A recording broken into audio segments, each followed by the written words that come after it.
Je veux l'attendre ici. Je veux l'attendre ici. Les chagrins qu'il me cause m'occuperont assez tout le temps qu'il repose. Tout ce que j'ai prédit n'est que trop assuré. Contre Britannicus, Néron s'est déclaré. L'impatient Néron cesse de se contraindre. Las de se faire aimer, il veut se faire craindre. Britannicus le gêne. Et chaque jour, je sens que je deviens importune à mon tour. Il se déguise en vain. Je lis sur son visage. Que m'importe après tout. Ai-je mis dans sa main le timon de l'État pour le conduire au gré du peuple et du Sénat? Que de la patrie soit s'il veut le Père. Mais qu'il songe un peu plus qu'Agrippine et sa mère. Et ce même Néron que la vertu conduit fait enlever Junie au milieu de la nuit. Que veut-il? Je veux l'attendre ici. Les chagrins qu'il me cause m'occuperont assez tout le temps qu'il repose. Tout ce que j'ai prédit n'est que trop assuré. Contre Britannicus, Néron s'est déclaré. L'impatient Néron cesse de se contraindre. Las de se faire aimer, il veut se faire craindre. Il se déguise en vain. Je lis sur son visage. Que m'importe après tout?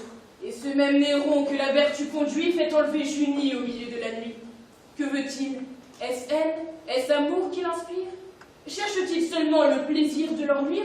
Ou n'est-ce point que sa malignité punit sur eux la pluie que je leur ai prêtée? Je sais que j'ai moi seul avancé leur ruine, que du trône où le sang l'a dû faire monter, Britannicus par moi s'est vu précipiter.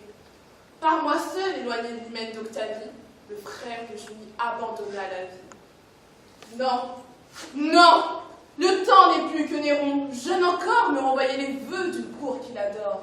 Lorsqu'il se reposait sur moi de tout l'État, que mon ordre au palais assemblait le Sénat, et que derrière un voile invisible et présente, j'étais de ce grand corps l'âme toute puissante. Néron de sa grandeur n'était point enivré. Ce jour, ce triste jour frappe encore ma mémoire, où Néron fut lui-même ébloui par sa gloire, quand les ambassadeurs de tant de rois divers vinrent le reconnaître au nom de l'univers. Sur son trône avec lui j'allais prendre ma place. J'ignore quel conseil prépara ma disgrâce. Quoi qu'il en soit, Néron, d'aussi loin qu'il me vit, laissa sur son visage éclater son dépit. Ce jour, ce triste jour frappe encore ma mémoire, où Néron fut lui-même ébloui par sa gloire, quand les ambassadeurs de tant de rois divers vinrent le reconnaître au nom de l'univers. Sur son trône avec lui, j'allais prendre ma place. J'ignore quel conseil prépara ma disgrâce. Quoi qu'il en soit, Néron, d'aussi loin qu'il me vit, laissa sur son visage éclater son dépit. L'ingrat, d'un faux respect colorant son injure, se leva par avance, et courant m'embrasser, il m'écarta du trône où je m'allais placer. Depuis ce coup fatal, le pouvoir d'Agrippine vers sa chute accampa chaque jour s'achemine.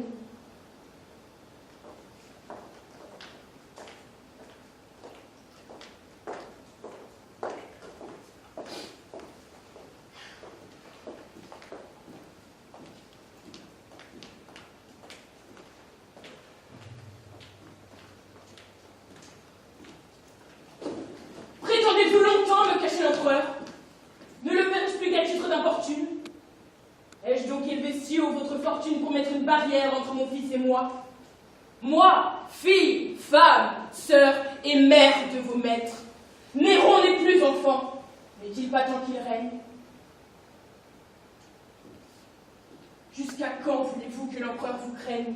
Ne saurait-il rien voir qu'il emprunte vos yeux? Je répondrai, madame, avec la liberté d'un soldat qui sait mal farder la vérité. Vous m'avez de César confié la jeunesse, mais avais-je fait le serment de le trahir, d'en faire un empereur qui ne sut qu'obéir?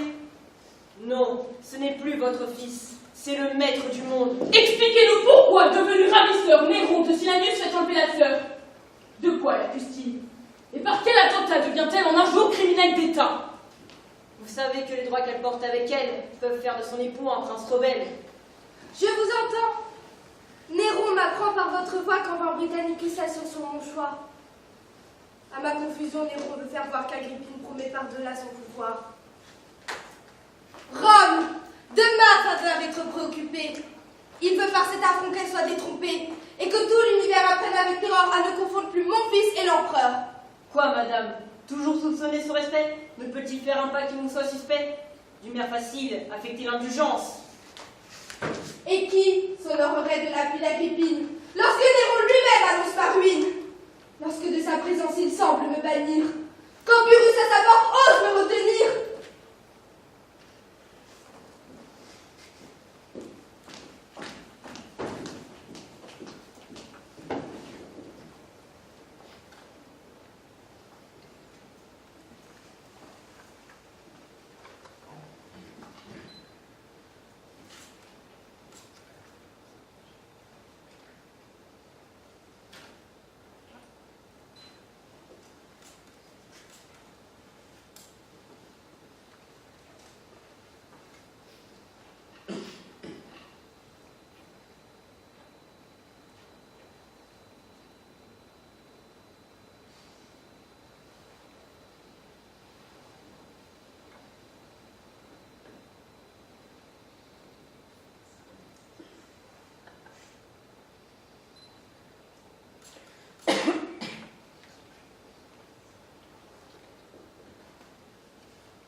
Grâce au Dieu Seigneur, j'unis entre vos mains, vous assure aujourd'hui du reste des Romains.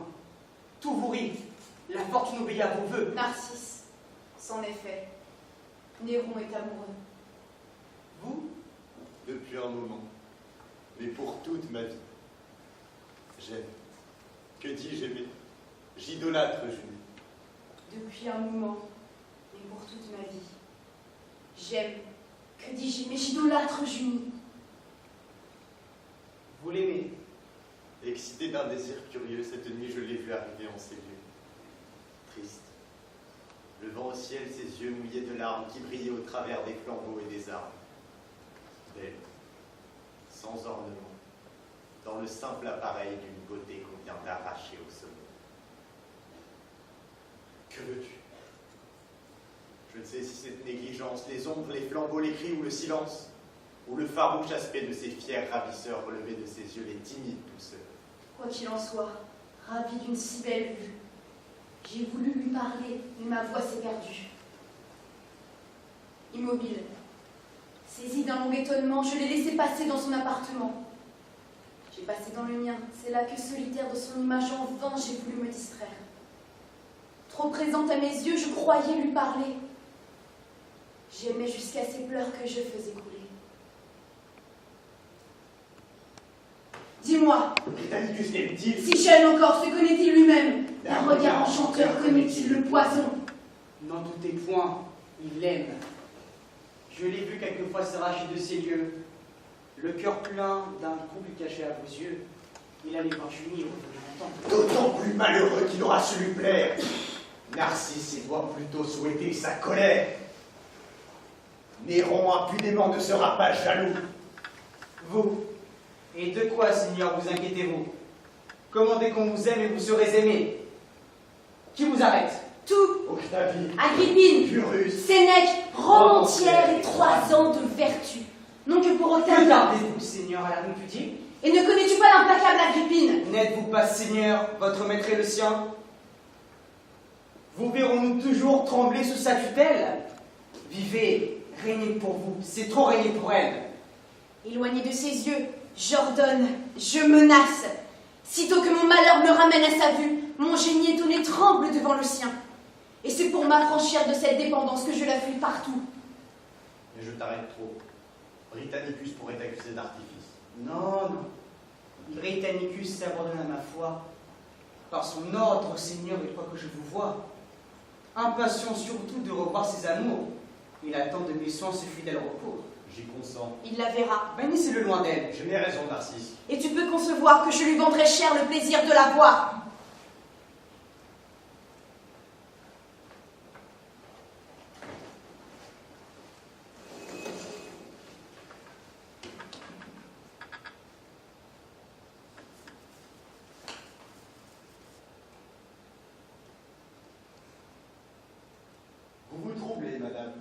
et changer de visage. Lisez-vous dans mes yeux quelques tristes présages? Seigneur, je ne vous puis déguiser mon erreur. J'allais voir Octavie, et non pas l'empereur. Pensez-vous, madame, qu'en ces lieux seuls pour vous connaître, Octavie et les yeux? Quel autre voulez-vous que j'implore? À qui demanderais-je un crime que j'ignore? Vous qui le punissez, vous ne l'ignorez pas. Quoi, madame? Est-ce donc une légère offense de m'avoir si longtemps caché votre présence? L'heureux Britannicus verra-t-il sans alarme croître, loin de nos yeux, son amour et vos charmes? Je ne vous nierai point, Seigneur, que ces soupirs m'ont daigné quelquefois expliquer ses désirs. Il m'aime. Il obéit à l'empereur son père. Et j'ose dire encore à vous, à votre mère, vos désirs sont toujours si conformes aux siens. Ma mère a ses desseins, madame, et j'ai les miens. Ne parlons plus ici de Claude ou d'Agrippine. Et c'est à moi seul, madame, à répondre de vous. Et je veux de ma main vous choisir un époux.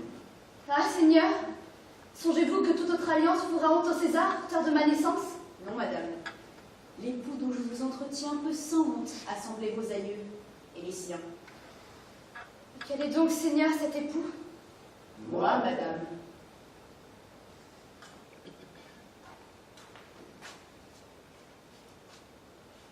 Vous?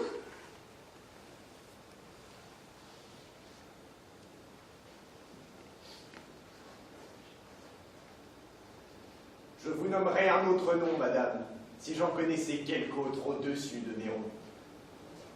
Seigneur, avec raison je demeure étonnée. Je me vois dans le cours d'une même journée comme une criminelle amenée en ces lieux, et lorsqu'avec frégard je parais sous vos yeux, vous m'offrez tout d'un coup la place d'Octavie. J'ose dire pourtant que je n'ai mérité ni cet excès d'honneur ni cette indignité. Ayez moins de frayeur, madame, moins de modestie. La sœur vous touche ici beaucoup moins que le frère. Et pour Britannicus, J'aime Britannicus. Je lui fus destiné. Tout ce que vous voyez conspire à vos désirs. Britannicus est seul.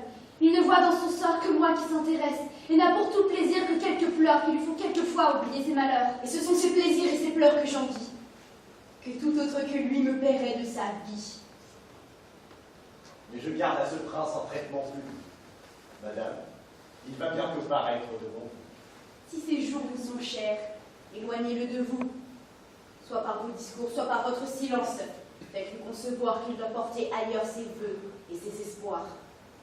Moi? Ma bouche lui jura pourtant 1000 fois le contraire. Quand même jusque-là je pourrais me trahir. Mes yeux lui défendront, Seigneur, de m'obéir. Caché près de ces lieux, je vous verrai, madame. Madame, en le voyant, songez que je vous vois.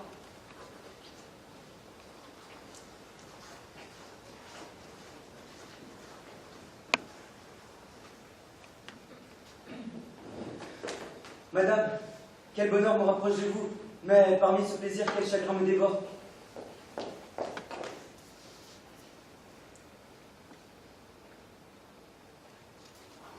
Faut-il que je dérobe avec 1000 détours un bonheur que vos yeux m'accordaient tous les jours? Vos pleurs, votre présence n'ont point de ces cruels désarmés d'insolence. Mais que faisait votre amant? Quel démon vieux m'a refusé l'honneur de m'ouvrir à vos yeux? Vous ne me dites rien? Quel accueil? Quelle glace? Parlez, nous sommes seuls. Notre ami trompé, tandis que je vous parle, est ailleurs occupé. Vous êtes un des lieux tout plein de sa puissance. Ces murs mêmes, Seigneur, peuvent avoir des yeux. Et depuis quand, madame, êtes-vous si craintive? Qu'est devenu ce cœur qui me jurait toujours de faire à Néron même envier nos amours? La foi dans tous les cœurs n'est pas encore éteinte. Chacun semble des yeux approuver mon courroux. La mère de Néron se déclare pour nous. Rome de sa conduite elle-même. Ah, Seigneur! Vous parlez contre votre pensée. Vous-même, vous m'avez avoué 1000 fois que Rome le louait. Sans doute la douleur vous dicte ce langage. Ce discours me surprend. Qui vous rend à vous-même en un jour si contraire? Quoi? Vous craignez de rencontrer mes yeux? Néron vous plairait-il? Vous serais-je Dieu? Parlez. Retirez-vous, Seigneur. L'empereur va venir.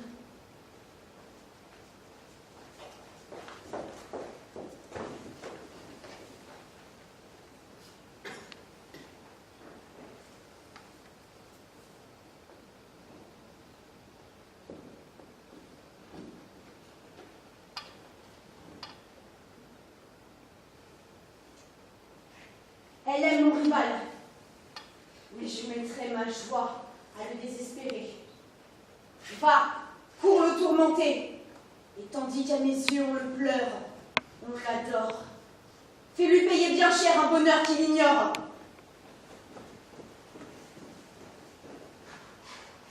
La fortune t'appelait une seconde fois Narcisse. Voudrais-tu résister à sa voix? Suivons jusqu'au bout ses ordres favorables, et pour nous rendre heureux, perdons les misérables. Retirez-vous, Seigneur, et fuyez un courroux que ma persévérance allume contre vous. Néron est irrité, qui nous y s'échapper, tandis qu'à l'arrêté sa mère est occupée. Adieu, réservez-vous sans blesser mon œuvre. Votre image sans cesse est présente à mon âme, rien ne l'en peut bannir. Je vous entends, madame. Vous voulez que ma fuite assure vos désirs, que je laisse un champ libre à vos nouveaux soupirs. Ah, vous devez du moins plus longtemps disputer. Non, je l'avoue encore, mon cœur désespéré, contre ce seul malheur n'était point préparé. J'ai vu sur ma ruine élever l'injustice, de mes persécuteurs j'ai vu le ciel complice. Madame, il me restait d'être troublé de vous.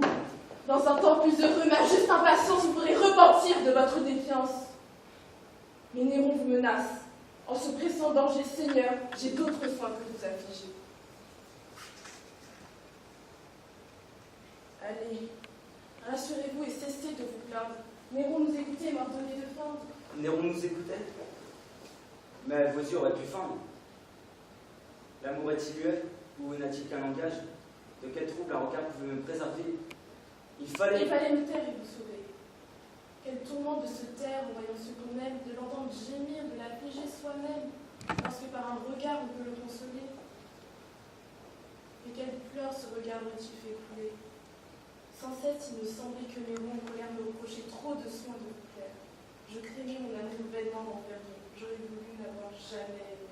Ah, n'en voilà que trop. C'est trop me faire entendre. Madame, mon bonheur, mon crime, vos bontés. Et savez-vous pour moi de ce que vous quittez?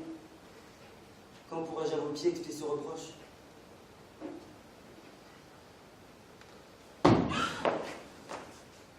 Prince, continuez les transports si charmants. Je conçois ces bontés par vos remerciements, madame. À vos genoux, je viens de les surprendre. Mais il y aurait aussi quelques grâces à me rendre. Ce lieu le favorise et je vous y retiens pour lui faciliter de si longs entretiens. Je puis mettre à ses pieds ma douleur ou ma joie. Partout sa bonté consent que je la vois.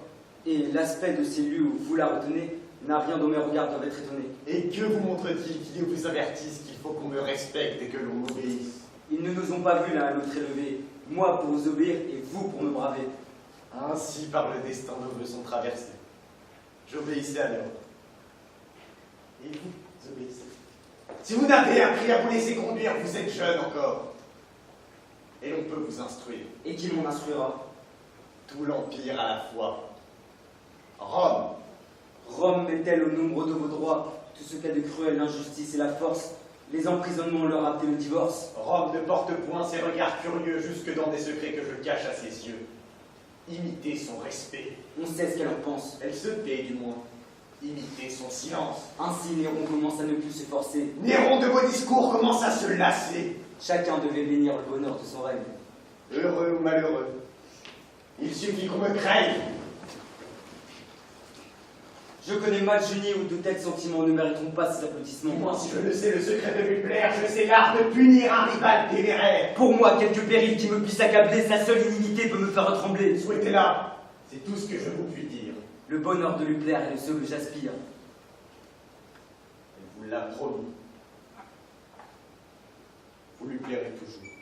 Je ne sais du moins épier ses discours. Que faites-vous? C'est votre frère.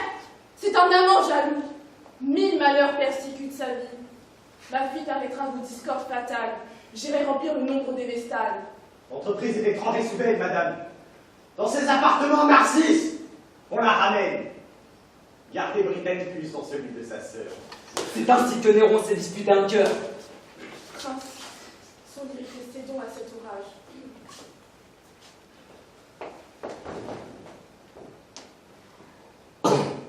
Je reconnais la main qui les a rassemblés.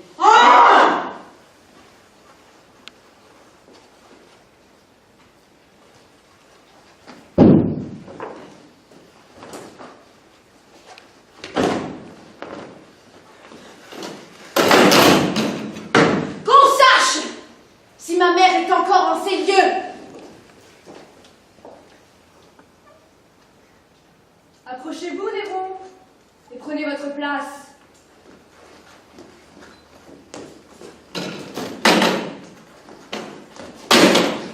On veut sur vos soupçons que je vous satisfasse. J'ignore de quel crime on a pu me noircir. De tout ce que j'ai fait, je vais vous éclaircir.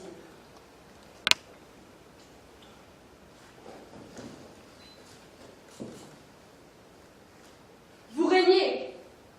Vous savez combien votre naissance entre l'Empire et vous avait mis de distance. Quand de Britannicus, la mère condamnée, laissa de Claudius disputer l'hyménée.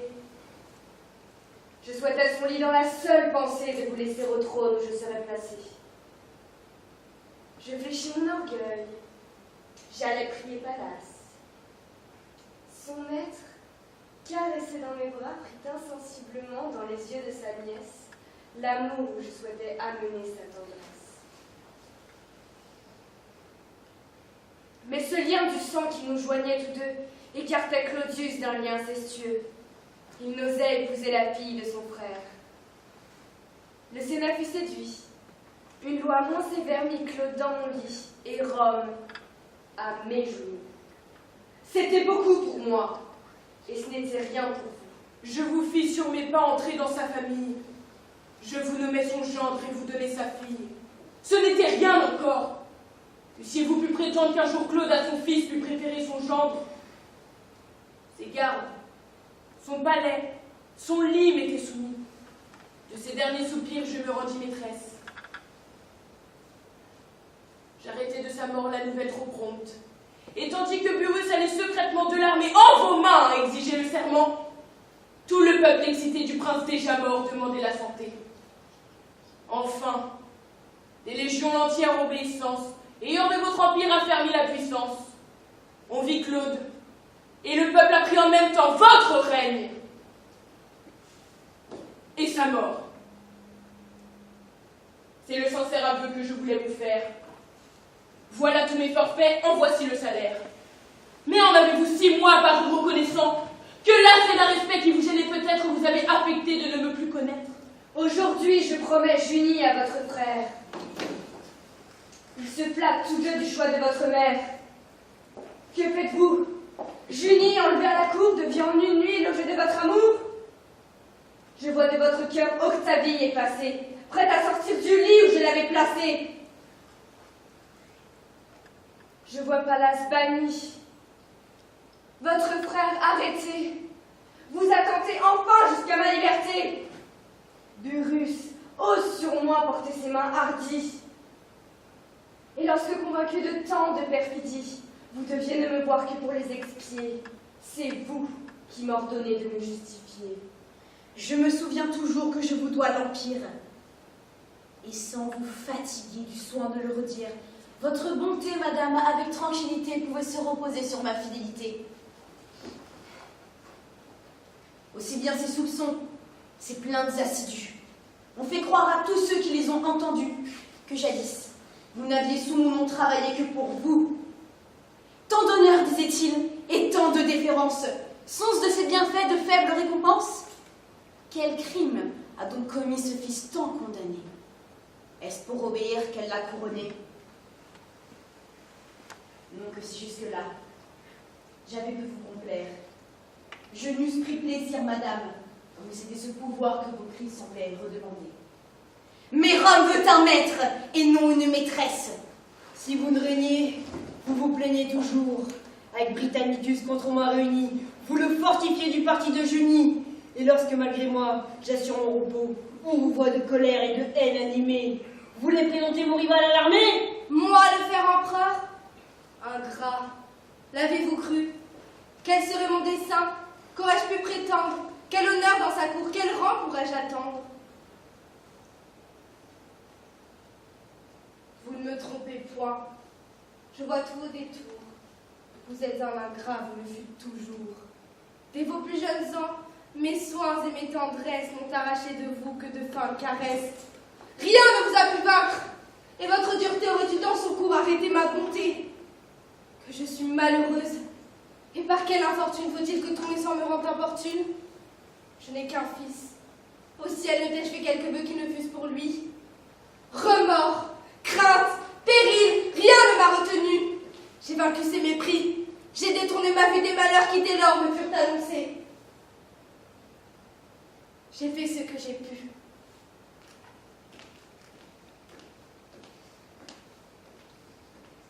Vous régnez, c'est assez. Avec ma liberté que vous m'avez ravie, si vous le souhaitez, prenez encore ma vie.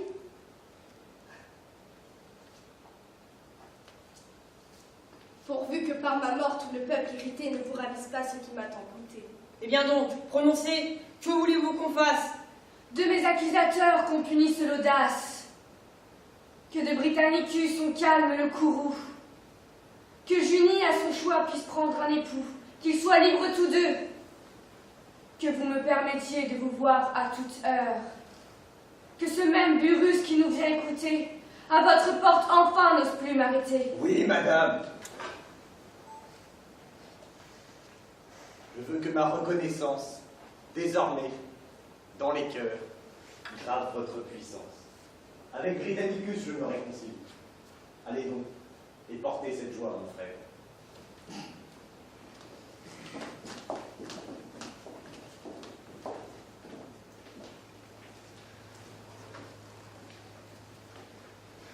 C'en est trop.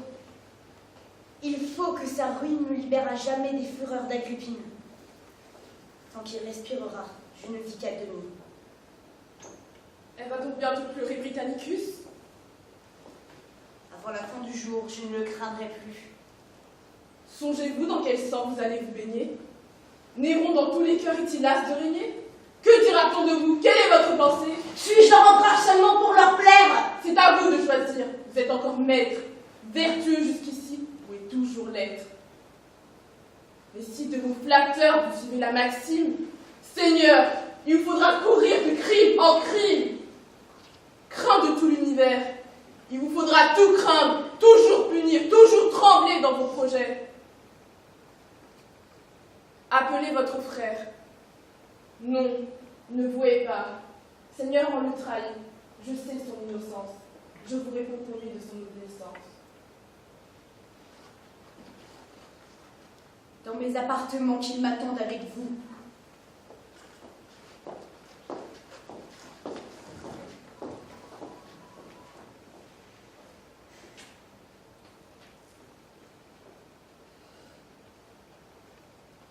Seigneur, j'ai tout prévu pour une mort si juste.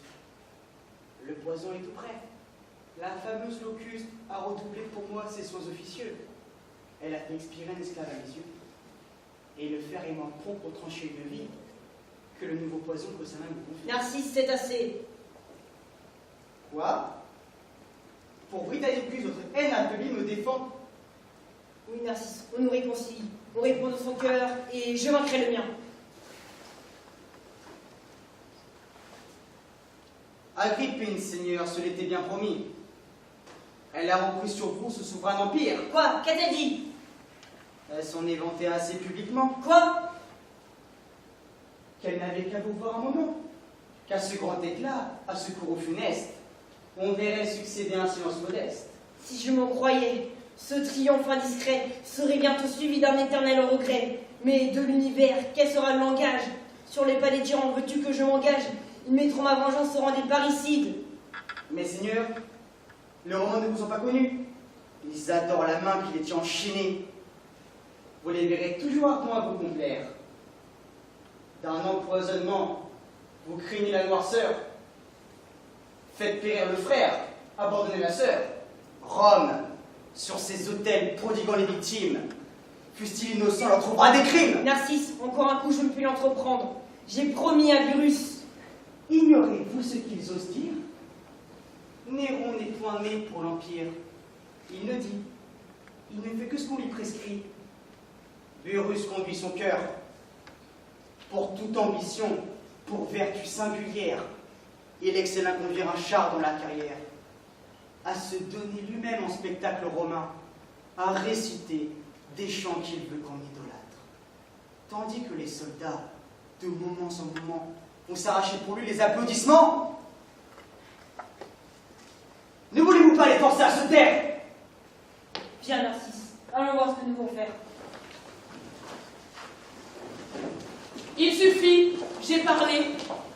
Tout a changé de face. Mes soins à vos soupçons ne laissent point de place. Je réponds d'une paix jurée entre mes mains. Néron m'en a donné des gages trop certains. Ah, si vous aviez vu par combien de caresses, par quels embrassements il vient de m'arrêter. Ses bras dans nos adieux ne pouvaient me quitter. Il s'est penché en fils qui vient en liberté, dans le sein de sa mère oublier sa fierté. Non, il le faut ici confesser à sa gloire. Son cœur n'enferme point une malice noire. Et nos seuls ennemis, altérant sa bonté, abusaient contre nous de sa facilité. Mais enfin, à son tour, leur puissance décline. Rome, encore une fois, va connaître Agrippine.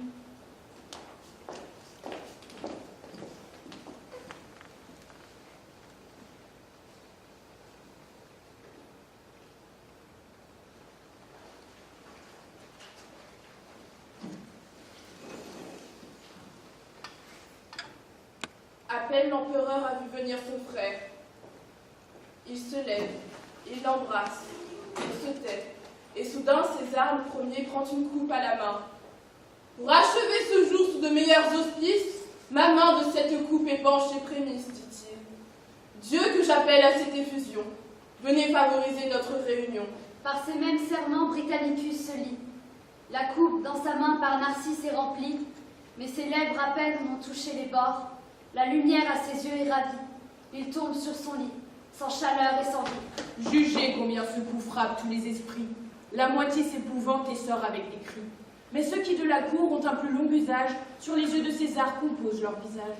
Cependant, sur son lit, il demeure penché. D'aucun étonnement, il ne paraît touché. Ce mal dont vous craignez, dit-il, la violence, a souvent sans péril attaqué son enfance. Narcisse veut en vain affecter quelque ennui, et sa perfide de joie éclate malgré lui.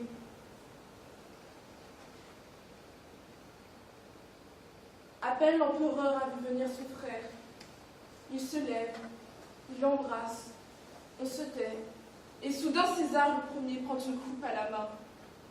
Pour achever ce jour sous de meilleurs auspices, ma main de cette coupe épanche les prémices, dit-il. Dieu que j'appelle à cette effusion, venez favoriser notre réunion.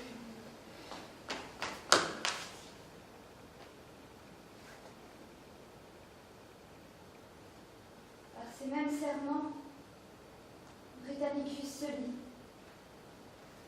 La coupe, dans sa main, par Narcisse est remplie. Ses lèvres à peine ont touché les bords. La lumière à ses yeux est ravie. Il tombe sur son lit, sans chaleur et sans vie. Jugez combien ce coup frappe tous les esprits. La moitié s'épouvante et sort avec des cris. Mais ceux qui de la cour ont un plus long usage, sur les yeux de César composent leur visage. Cependant, sur son lit, il demeure penché. D'aucun étonnement, il ne paraît touché. Ce mal dont vous craignez, dit-il, la violence, a souvent sans péril attaqué son enfance. Narcisse veut en vain affecter quelque ennui. Sa perfide de joie éclate malgré lui. Arrêtez, Néron! Britannicus est mort. Je reconnais les coups. Je connais l'assassin. Et qui, madame? Vous! Moi? Voilà les soupçons dont vous êtes capable. Il n'est point de malheur dont je ne sois coupable. Non, Britannicus est mort empoisonné. Narcisse a fait le coup, vous l'avez ordonné. Madame, mais qui peut vous tenir ces langages? Seigneur, ce soupçon vous fait-il tant d'outrage? Britannicus, madame, eut des desseins secrets. Il vous trompait vous-même. Et son cœur offensé prétendait tôt ou tard rappeler le passé. Laissez les pleurs, madame, à vos seuls ennemis. Poursuis. Poursuis, Néron. Poursuis, poursuis. Poursuis, Néron. Avec de tels ministres par des faits glorieux, tu te vas signaler. Poursuis. Tu n'as pas fait ce pas pour reculer. Ta main a commencé par le sang de ton frère. Je prévois que tes coups viendront jusqu'à ta mère. Dans le fond de ton cœur, je sais que tu m'aimes.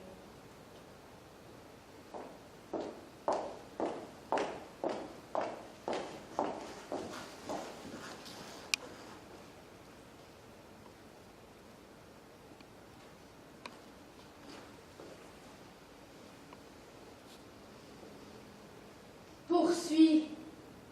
Poursuis, Néron. Avec de tels ministres, par des faits glorieux, tu devras signaler. Poursuis. Tu n'as pas fait ce pas pour reculer. Ta main a commencé par le sang de ton frère. Je prévois que tes coups viendront jusqu'à ta mère. Dans le fond de ton cœur, je sais que tu me hais.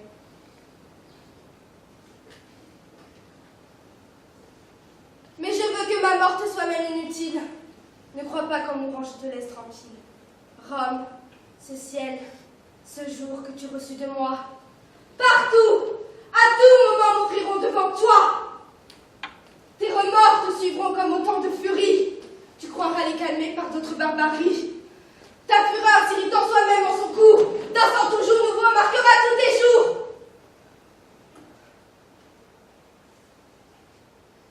J'espère qu'enfin le ciel, las de tes crimes, ajoutera ta perte à tant d'autres victimes. Qu'après t'être couvert de leur sang et du mien, tu te verras forcé de répandre le tien. Et ton nom paraîtra dans la race future au plus cruel qui rend une cruelle injure.